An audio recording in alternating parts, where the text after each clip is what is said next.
Williams was forced to prematurely retire from the NRL at the age of 25 after a serious head knock, in which he was found to have a blood clot on the brain in 2009. He had only played 98 NRL games by the time he hung up the boots.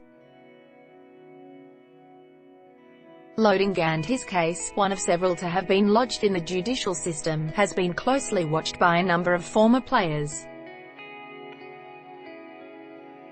Williams, 33, is employed within the NRL referees department and launched his legal action against medical staff and not the club or the NRL. He politely declined to comment when contacted by the Herald on Thursday, but Givney confirmed the case had been discontinued.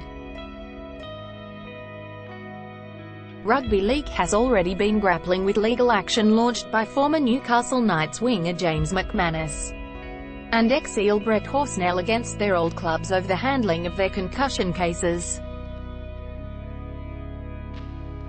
Horsnell has admitted to post-playing career mental health problems, while McManus was the first Australian footballer to sue a professional sporting club after claiming the Knights should have forced him to retire from rugby league.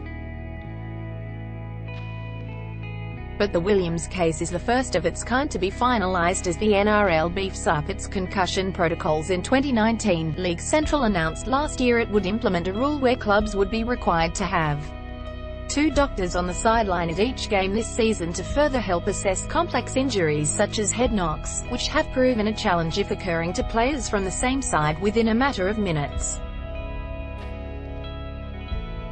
It follows the use of a concussion spotter in the crowd at State of Origin matches and an independent medico who consulted with the team doctors of both New South Wales and Queensland on whether to drag a player from the field. The NRL has previously dished out massive fines to clubs which have flouted concussion protocols, but has warned of the threat of driving medicos away from the game if they named and shamed every breach in the public domain.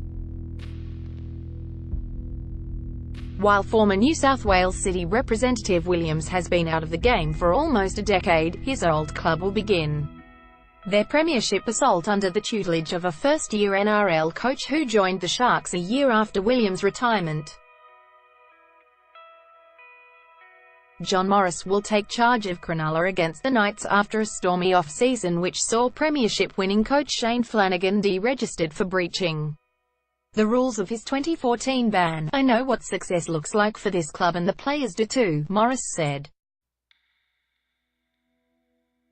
"We were a game away from last year's grand final, so it'd be silly to come in and change things for change's sake. I was very involved with the boys last year, particularly our spine. So I didn't really have to bring too much change. The change we have automatically with Sean Johnson and Josh Morris joining our squad brings it naturally."